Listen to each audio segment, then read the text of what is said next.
welcome everybody. Let's talk real estate. Your weekly BS with Barry Saywitz about the current commercial real estate market here in Southern California. As we take a no BS look at both sides of the issues driving this market today to find the best solutions going forward. With our man right in the middle, Barry Saywitz. Hey, Barry. Hey, good morning, Paul, and good morning to all of our viewers and our listeners out there. Welcome back. It's Tuesday. We are going to talk real estate. We're going to talk business. We're going to talk Orange County. We might even talk a little politics and a little turkey and cranberry. I don't know. We'll throw some stuff in. I'm Barry Saywitz, president of the Saywitz Company and managing partner of Saywitz Properties. And if it's one thing I've learned in my 30-plus years of doing this, it's to try and surround yourself with good people, get good information, make good business decisions. And we're going to try and do that again here today. And hopefully you leave with a little something that you didn't have before we started. Before we get going, I do want to do a couple of shout-outs. Number one, I want to congratulate Paul and his Michigan Wolverines, who won a big game over the weekend. He's wearing his hat and his boxers and his socks. He's got the full garb going today. Thanks, Paul, for supporting the Michigan Student Union store and online buying.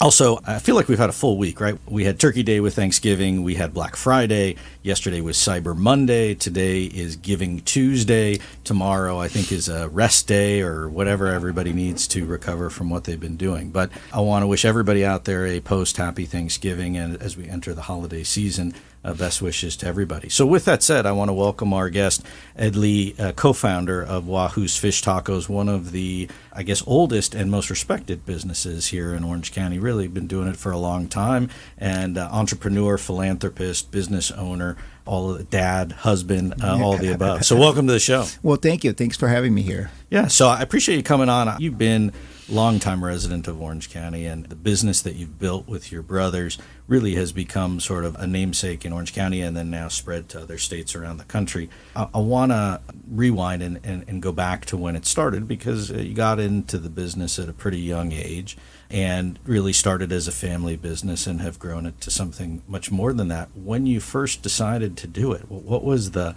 thought or the idea? So it started, my family moved up here from Brazil, so we're Chinese Brazilians, and we moved here in 1975. So my dad has a restaurant down in Balboa Island. The property still belongs to the family, but we all grew up working in the restaurant business. From back of the house to front of the house, all the brothers, and including myself, worked every day there. But when I got into high school, I started surfing too. So the surf industry kind of really appealed to me.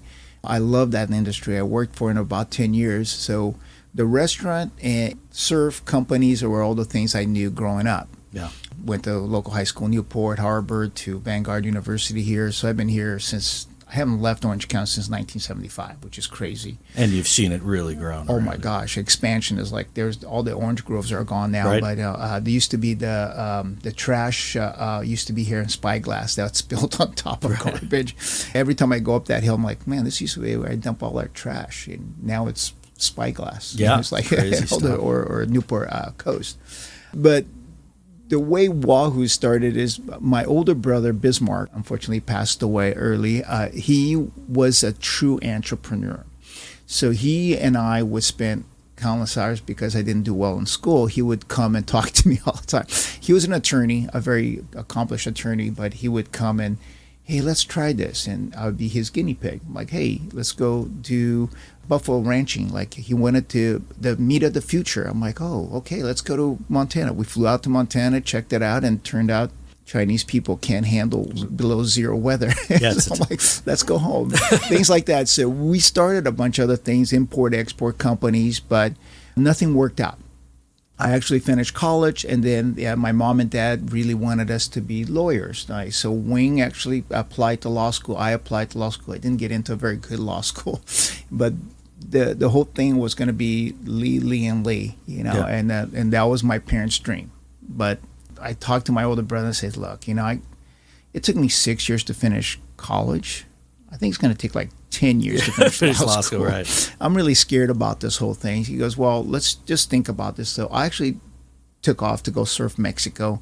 I'm pretty fluent in Spanish, so I was trying to negotiate a boat ride to Todos Santos, and everybody at the docks were literally from Orange County. And you're like, whoa. And we're talking, they're eating fish taco, drinking Coronas. And, Right. and back then, I think a Corona was like 25 cents. And you're like, oh. So we talked about it. And then, nothing really, no light bulb, nothing. But I had that thing in the back of my mind. I got home and I was talking to my older brother saying, like, I got to figure something out. And he's like, well, what would you like to do? I said, well, maybe we can do a restaurant. We can sell fish tacos. So Wing and I had to partner up and do Wahoo's together. I mean, it's a Gotcha. family business. So he's like, oh, if you talk to Wing and Wing says yes, and then I'll go talk to Mom and Dad. And that's how Wahoo started. And We were started. they in favor of you starting No, They said, well, hey, we whatsoever. got a restaurant. Why don't you just come here, right? Yeah, they're like, dude, we paid for all that college. We wanted you guys to succeed, do other things in California, but not this. But that was a tough moment for my parents. But they also said, this is your last shot. I mean, don't mess around, and you're going to owe us the money. And then you're going to go back to law school. Because that was the whole thing. Like, I goofed around, went surfing all the time. And every time I come home, they goes, hey, you're going to get your act together now, right? And I'm like, yeah. Now I am done, Mom. I don't need to. I just got back from Hawaii, so I'm good. I'm going to go back to school and finish. So Mom and Dad were not supportive. And then the second year, my little brother graduated from UCI here, and he was going to Hastings Law School. He is a lot smarter than Wing and I, so he was on the way to Hastings, and I convinced him to stay home and help us. Oh, your parents had to be thrilled about Oh, that. they hated me for years. It was years before they forgave me. They goes, you two idiots already, are barely making $1. Now you suckered your little brother. Right. The guy, my mom thought he was the chosen one. He was going to be like the governor of California one day. I mean, he's brilliant. He's super, super smart. He's the kid that annoyed everybody because we used to ditch to go surf, and he'd be doing homework in the back of the car. And you're like, what the what are you doing? Right. He's like, oh, I got to study, dude. Skipped grades, finished UCI early because he was bored. And like this kid is just, probably the smartest one in our family. But when he stayed back, Mom and Dad were Not a happy campers. absolutely furious. But the year 2000, we only had 10 stores. We weren't doing super well, but we got chosen to be in the Merrill Lynch commercial. And my mom and dad got featured in the commercial too. It went nationwide. And that's when they forgave us all. They're Right, like, hey, right. wait a second.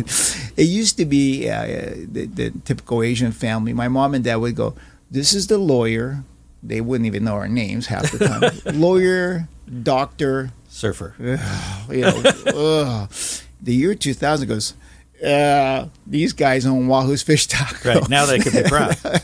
My aunts and uncles, all are like, I have a crazy family, a bunch of amazing, engineers, architects, lawyer, doctors.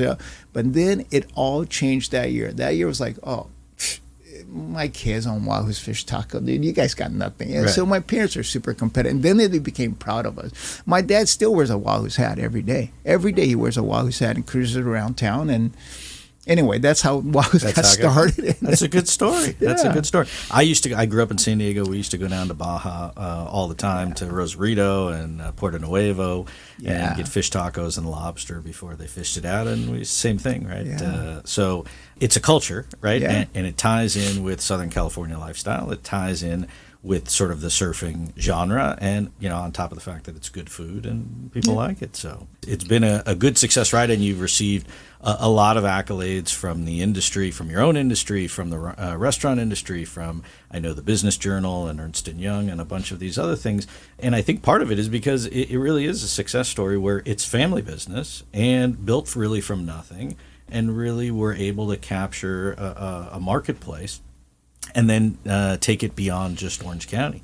So I guess let's go back then a little ways. So you're doing well, right? Got 10 plus stores, things are going good, and then now all of a sudden it becomes even bigger, right? And so what was the plan then as you enter into the early 2000s? Did you wake up one day and go, hey, we're going to go nationwide with this thing, or we're just going to take it one store at a time and see where it goes? So in 89, when Mingo joined our company, we were still talking about, hey, if we can have this 2 stores. We only had 2 stores at that point, and we literally just wanted to have that money to pay for our little surfing ventures, and we were pretty happy. But somehow we got, my older brother convinced us to open one more store. We talked about it, and we opened our 3rd store at Bristol, in Costa Mesa, Bristol and Baker, and that sort of launched our career. Like we thought, oh my gosh, we went from let's surf Like you work this morning, I work that morning, kind of that was our scheduling. Like we weren't really planning. And then we launched Bristol, and I was like, holy cow, this thing is actually a business. We can actually make money. And then it became, if we open 2, 3, let's see what happens. So when we got to 10, it was the hardest growing pain we've ever had. Because we really didn't know. We knew how to run a restaurant really well, but we didn't know how to run 10. So we started to get advice from other restaurants. I joined the California Restaurant Association. I started getting involved with guys that ran like Outback and started learning. And when you start hearing their stories, and you're like, whoa, these guys got like 1 million stores nationwide. How did they do it? So we start, tapping into that. And one day when we woke up, 2000, we had the 10 stores, and Mingo goes, maybe we can double it. But let's double it in the sense of 3 stores and see how that works, and 3 more and see how that works. And then, so we were signing only 3 stores at a time. Yeah. And then we had a crazy guy come up and says, can I be your franchisee? And we thought, all right, we'll take a gamble. And we decided to open in Colorado. Because if something went wrong, we could go, it's not here. With those idiots in Colorado, they don't know what to do with fish, So we thought, okay, it went crazy in Colorado. So we thought, now we have a formula. So we were still learning, and we started getting people. Then it became like, okay, I think we can start really running with this thing. And so I actually got consultants to help me with like real estate. I wasn't really good at it, so I made a lot of mistake with leasing. But now I'm trying to find people to help me with all that and teach me how to do leases. Yeah. And so one of the guys I still work with, and he's been with us for a super long time, is Sandy Hall. I mean, Sandy's like taught me a lot about not only how to ask for things, but how to get things done with the landlord. So he represents us, nationwide. Yeah. So we were learning, and then Mingo learned how to be a better CEO. Wing was doing all the marketing. So we had our pieces together. We got consultants to come in. And all this cuts into the surf time, I think. Right? Oh my gosh, we went from surfing all the time till the first year we didn't surf at all. Then we started surfing again, and then it stopped. And you're like, man, this thing is like not what we thought it would be, but we're buying houses like for ourselves. Right. We had a car. I mean, I didn't. My first car was 2001.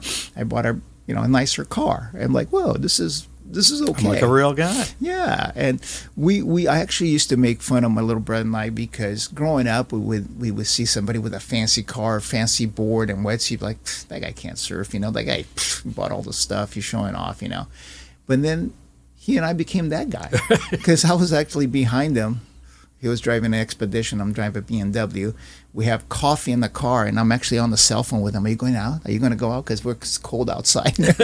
He's like, yeah, dude, I'm going out. I'm like, oh. And then I watched this kid walk by us, and he was pointing at the car like, frick, Beamer? Like, loser.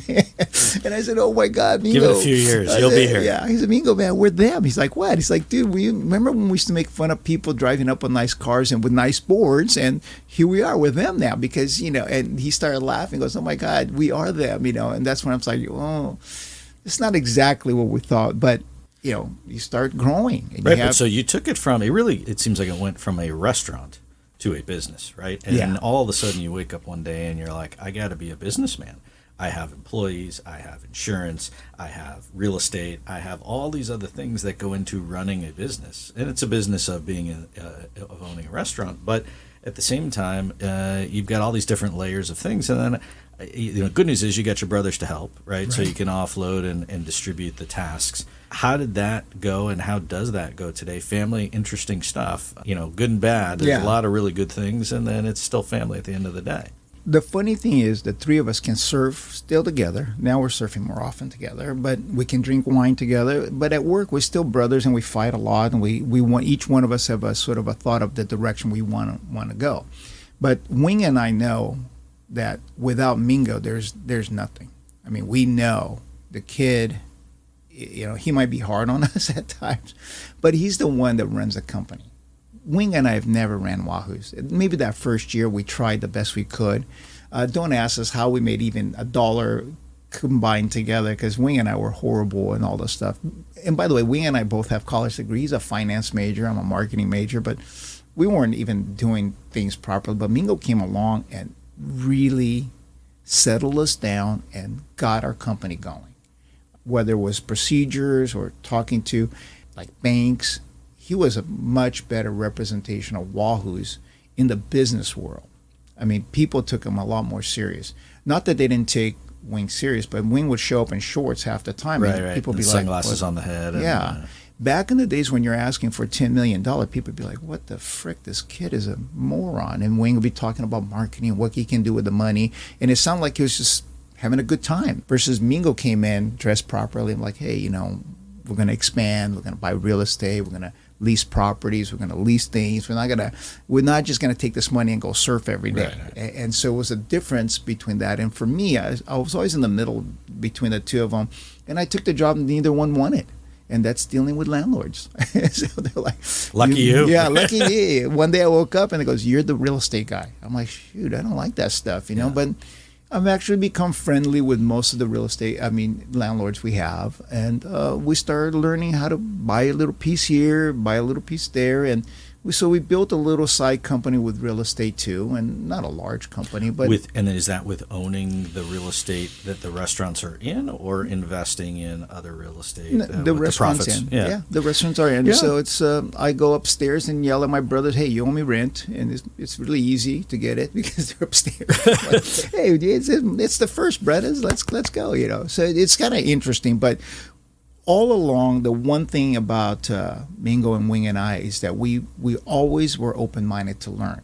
So halfway through this process, about 20 years, 15 years ago, we also decided, like, we're not really good. You know, we already had like 30, 40 stores, but we weren't good at managing everything. So we actually got a board and got consultants to come in. And I just remember the first couple of days, they're like, you three idiots, how did you survive all this time? We didn't have a true CEO. We didn't really have a true CFO. We didn't have like HR. We didn't have all these pieces, and they listed all these things for us. But you guys got some work to do. Yeah, so we weren't like offended by it, but I can tell they wanted to call us other names, but they were like, oh, let's just work with these guys, and including Sandy. Sandy came in and he's like, dude, what are you guys doing? You know, like. So one piece at a time. Now we have a CEO. Mingo is our CEO, but we have a CFO. So we divided that part. Right. Before, Mingo was doing both. I mean, Mingo did all that stuff, and he was head of HR in a lot of ways too.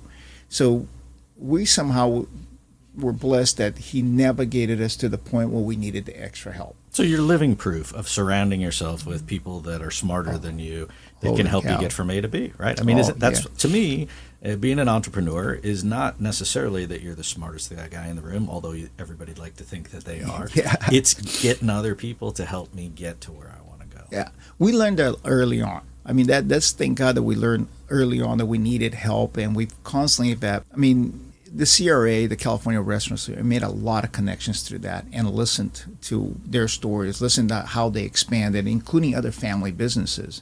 So when you're listening to them and understanding, obviously back in the 80s and 90s, much easier to open restaurants than today. Right, sure, of course. So navigating through all that, listening to them, listening like, oh my gosh, we didn't know what a district manager, all that stuff was learned through other restaurateurs that I was getting mentored by. And then, of course, Sandy with real estate. But Mingo David is still with us. David's now been probably with us close to a decade. But he's our CFO. And now we have like, hey, you know, if you don't turn in your paperwork, you know, you can't get paid. I'm like, what, dude? I hired your dumb. No, just kidding. You know, like, dude, what? But these processes were all put in front of us. And now we became a legit, I would say that probably 10 years ago, we had all the things in places. Including a better corporate office, better structure, and we were able to move and have the numbers all in line. And so to us, that was became legit. Yeah, and so then, so I guess here's my question then going forward. Do you grow with just inherent controlled growth? I open a store here, I open a store there, as opportunities present themselves, as opposed to I need to grow because I just feel the need to grow? And then do you grow through continued franchises, or is it both? I think both. So today it's changed a lot since pre-COVID. I mean, COVID changed the dynamics of what we do. We actually lost a lot of stores. But today we took a break, couple of years of break, and regroup ourselves. We renegotiated every lease we had. Yeah. So that took a long time, especially when you exited. You know, we exited 20 leases plus. So that took a long time. So next year, 2024, is about, we don't need to grow, but if there's an opportunity we can't pass, then we'll take it. Like, outside of the state, we're going to start talking to franchisees if they want to, but we're going to this time around go much slower at our pace. We really don't need to expand. The company's finally doing well again, but it took a couple of years to get here. So we don't want to be wasteful again. So we're going to make a couple of changes within California, refresh our brand a little bit. We're 35 years old. So and the stores that you have had, the original ones, are for the most part still there, right? Still the Bristol, there. I mean, it's there. And the original store is over in the west side, Costa Mesa. We all grew up there, but I actually grew up working in that side of the world because the surf industry was in the west side. Right, everybody's over there. And I have a bunch of properties over there. It's funny because people are, you don't want to be on the west side. Oh, what are you talking about? No, I love the west side. Yeah. I mean, all the shapers are in that area. Greg Pouch, which was a great boss and a great mentor in the old days of learning about shaping boards. Peter Schropp was back there. Everybody was back there that surfed. Yeah. I mean, I consider West Side, Costa Mesa, Surf City, USA. Back in the 80s. We won't tell the mayor of Huntington that because he was a guest on the show. But that really is, I mean, there was the boat repair places and there were clothing companies and the surf companies, right? Billabong, Ruka, right? Ruka was there. And the reason why I always say it's not, let's say, Surf City, but there were more professional surfers there on a given day than anywhere else in the world because they had to come in and talk to their sponsors. And that's how, like, Wahoo sort of tagged along. Mike Lesher, which was his wife was one of my ex-boss, and so he was VP over Billabong. He literally helped launch Wahoo's. So Mike came in, ate some food, and it's like, dude, this is what you're doing for a living? I'm like, yeah, I'm a cook. So he went back, got Bob Hurley to come out. Bob and him had lunch, and they loved it. And we did a catering for Billabong back in the days, and that literally launched Wing and I's career. I mean, because it got you exposed to all the people in the industry. Yeah. He goes, dude, remember Ed? He's flipping tacos, man, and we went from like $500 a day to like $5,000 a day. It was just like in 1 week period of time. They used to have a surf show down in San Diego, ASR. So Wednesday we did the catering for Bob, or Tuesday, and then they were gone. And that weekend, it was like, holy cow, we must have offended everybody because it was dead empty in Wahoo's, dead empty. It was the worst weekend. And Monday, Wing and I like, maybe we have to start thinking about shutting down, or what did we do wrong to offend all these people? Because we had customers, and we opened the doors, and there was a freaking line out the door. We had to call Pops, everybody that we possibly could. So what happened was the whole surf industry left for San Diego. And that was most of our customers because they went to the surf show. And then at that surf show, you got, Bob Hurley, you got Mike Lesher. Mike is like one of the 3 guys in the world that can make me do whatever they want. But Mike told people, hey, Ed is over at Wahoo's. And slowly every day people start coming in. And Mike, through Jack Flynn, gave us like little banners to put up at the wall. Yeah. And that really took off. Oh, my gosh.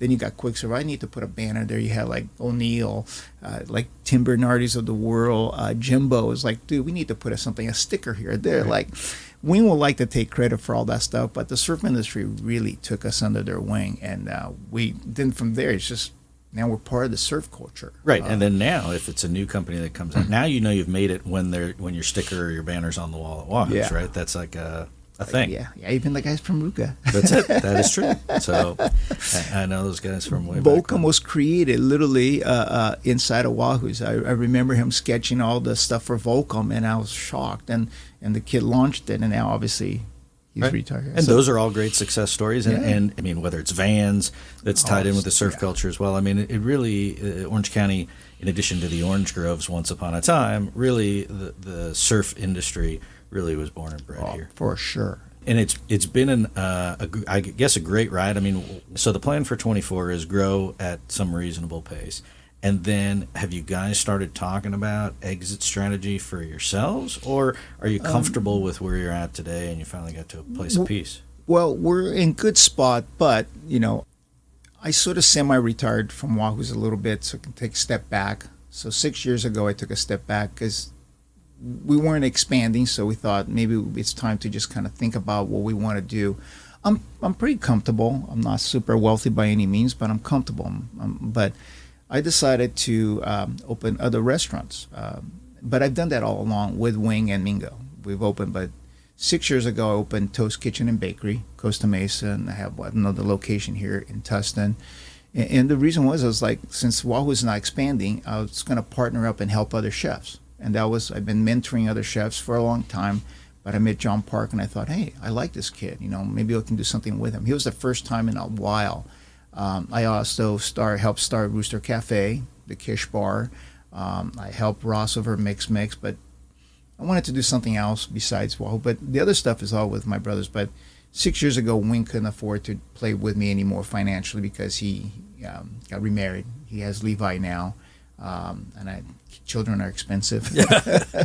And Mingo's, both his daughters were walking into college. So he's like, dude, I can't afford to play with you anymore. So you can do those projects on the side.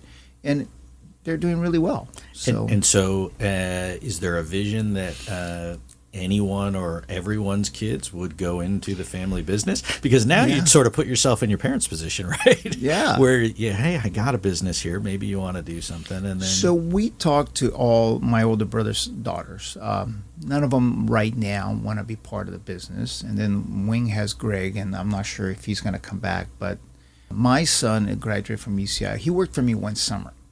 And that summer, he worked for a friend of mine, Brian Husky, which owns the Jetty.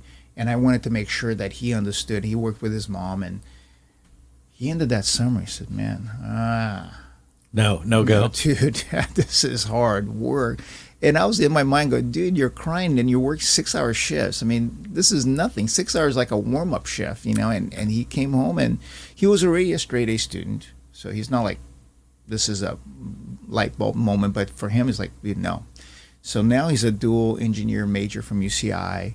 He's got a master something from Columbia. He's working through a program through Harvard for a business degree, because he wanted to make sure that, man, when I go to work, it's 9-5, but I am not going to be on call, because he watched me be on call 24/7. Right. When you own your own business, it's never ending, right? You don't get to leave the office, but you don't get to leave it behind. Yeah. The favorite moment with him was we're in Italy, and there was a 911 call. We got sued. I'm in a corner, just drunk, and I'm holding onto the wall, drinking wine, and I'm on the cell phone because it's the only spot that. And when my little brother calls, and you're overseas, something bad happened, and I'm like, hey man, and Beth is watching me talk. I'm like, man, I'm wasted. What the hell? She said, don't do anything until I get my tushy home. So don't do it. And that moment kind of like there's another lightning bolt moment for him, because he's looking and going, we're on vacation, Dad. You're like. Not even Can't making leave it behind, sense. Yeah. You're not even making any sense. Like you're verbally going blah, blah, blah, blah. And he's like, oh my gosh. So now he goes on vacation. He knows he doesn't have to return people's call. Or maybe he does. I don't know. But that's the difference between being your own boss and having a job. But to each his own. Yeah. But he maybe in a couple of years he'll come back. So the game plan still, Mingo, thank God, he's 5 years younger than me, so he's going to turn 55.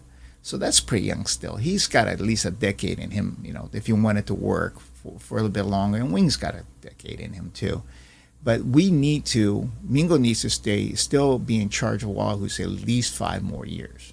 And then we have the chance, whether it's my kid or his kids, or someone else steps up and says, maybe I'll run it for the family. And it would be great if they did. I mean, it'd be interesting. I love all the kids that are right behind mine. Mine happens to be now. He can literally start grooming them to start taking positions in the company. But I think with like my nieces, it would be great if they worked outside first, like my kid. And see somebody else's business and how it's run, and then come in and do different positions. Or just the ability that you can be fired.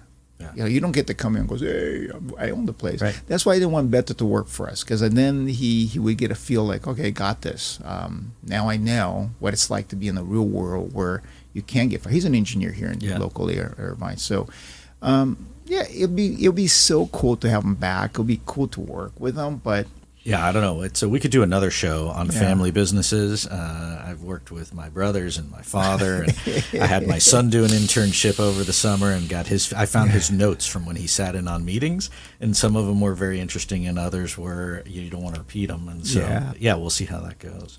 But so we only have a couple of minutes left. I told you it would go pretty quick. I want to talk a little bit about the real estate, since you have dealt with that. You are dealing with that. Certainly, COVID puts a spin on it. California, a very expensive place to do business, period.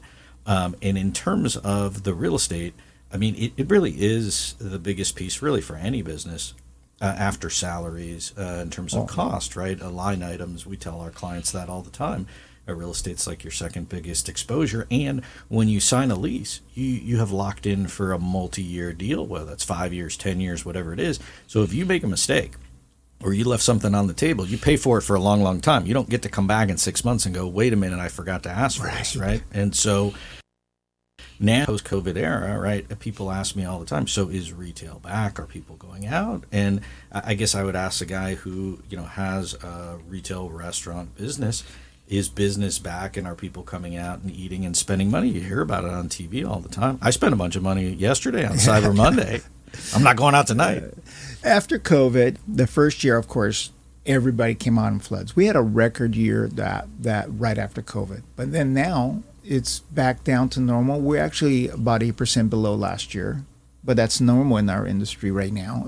The crazy thing is, I think people maybe spent all their money or still buying big ticket number. So the food industry, the restaurant industry is kind of tapering off, and people are buying more online. The next generation, including my kid, prefers Cyber Monday than Black Friday. Yeah. I mean, Black Friday, the mall was busy, but not like last year or the year before or before COVID. Like, people lining out the door. Right. That's kind of gone. There's still a lot of people in the malls, thank God.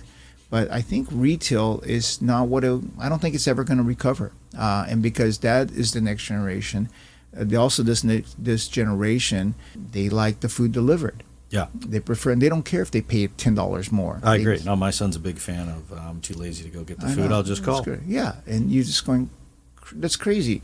I don't like ordering things online, but my wife's like, okay, if you go to the store, it's $30. If I get it online, it's $18. You're like, how do they, obviously, like, you're like, and I can sit on the couch and do it, right? So the struggle in me is like, damn it.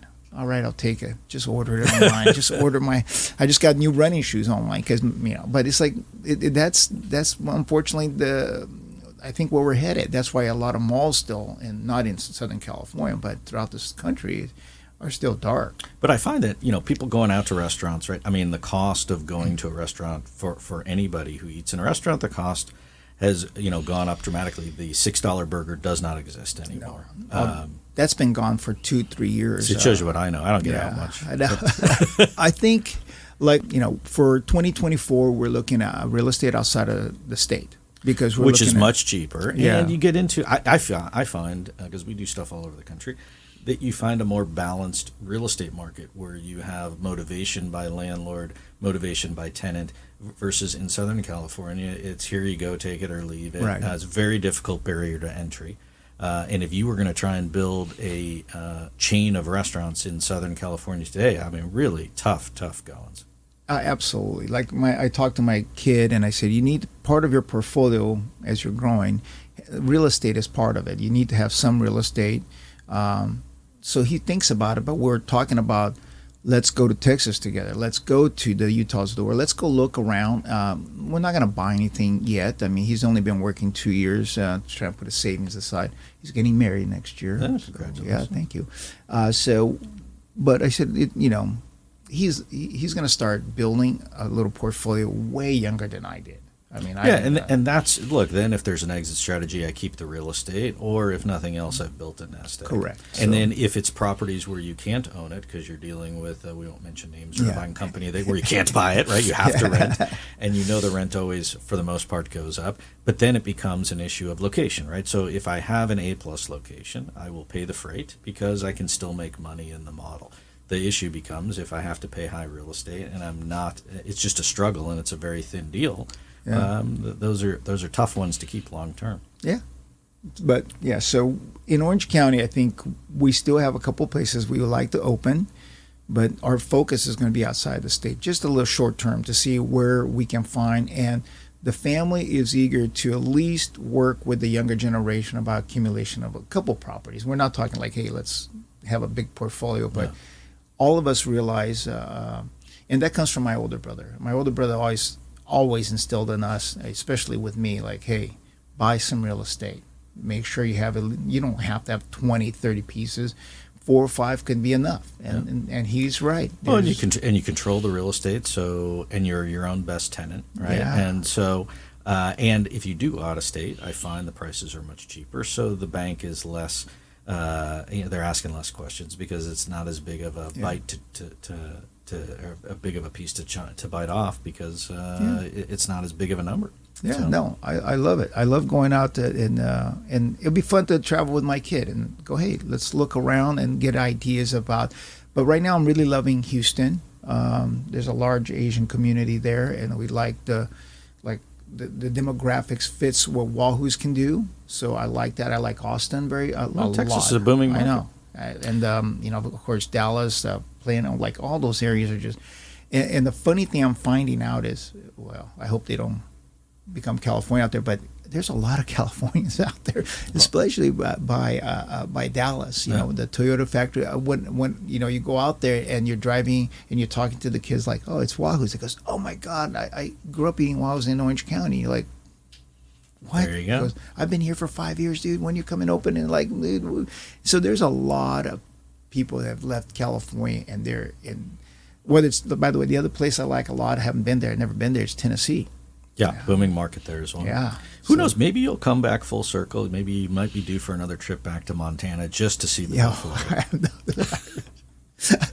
I actually showed up like this, and I'm at the airport in Billings, and the airline stewardess goes, "You're not going to be able to walk to the car. It's car." cold. But I said, "It's sunny." She's like, "You better find some clothes to wear right now." And I'm like, the door opened. I went, dude, oh my God. I actually, still payphone days.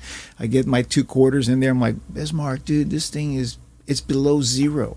He goes, no, it can't be. I'm like, dude, the wind chill factor, I didn't know what that was until I went to Montana. There's a wind chill factor. And they took me to a Kmart or somewhere like that and got a jacket. The first thing I bought was a jacket. That'll send you home quick, right? Yeah. Oh, I was there only for 2 days, and I'm like, that was enough. It was the first time I used a firearm too. They took me to the ranch. It was really a cool experience. I had such a great privilege growing up with my older brother because I got to do things that I went to Hong Kong right out of college too. We're doing an import-exporting company. He sent me to Hong Kong. I get there, and we got completely ripped off. But it wasn't my fault. So I called him. We were supposed to have an office all set up. I get in, and there's an oil barrel and a phone on top. That was it. I get on this, like, ding. Hello, Bismarck? He goes, dude, I'm not even kidding. There's an oil barrel and a phone here. We lost $50,000 that month, right? And back then this is 1980. It was a lot of money.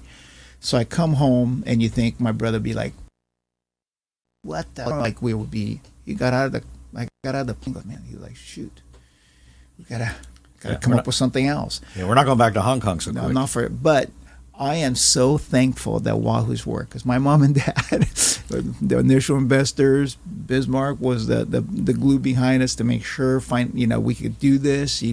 But yeah, I can tell you a million stories about hanging out with that guy. We may have to have you come back. We are out of time today. Yeah. But I find it interesting because you are living proof of family sticking together and keep trying until you get it right and surrounding yourself with good people. And sometimes you got to make some mistakes along the way. And fortunately, you're doing well. And I appreciate you coming on the show and thank you. Sharing the stories and your thoughts, and I wish you much continued success for you and your family and the business, and happy holidays. And thank you. Anything else I can throw your way? Well, thank you. Yeah, thanks. Well, thanks for having me here. But I like to finish with this because this is the best country in the world. I mean, I'm a Chinese Brazilian immigrant to this country, and I always tell other people we are the American dream. Yeah, we fulfilled that dream, and it's amazing. And especially in today's environment, there are a lot of bad things going on in a lot of places around the world, and we have a lot to be thankful for. Absolutely. And we can always do better, but this is a good place to be. And here in Orange County, the sun is out, and it'll be a nice warm day, not like Bismarck, and we'll go enjoy it. So thank you. I appreciate you coming on. Thanks for all of our viewers and our listeners for tuning in today. I want to thank everybody here at OC Talk Radio for making the show happen, as always. And as we go into the holiday season, please enjoy yourselves and be safe, and we'll see you back here next week on Let's Talk Real Estate.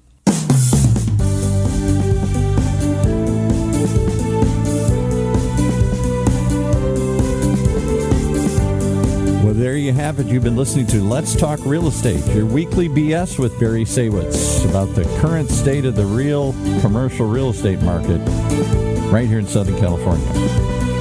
On Orange County's only community radio station, OC Talk Radio, streaming live from our studio here at the University of California Irvine's Beale Applied Innovation Center.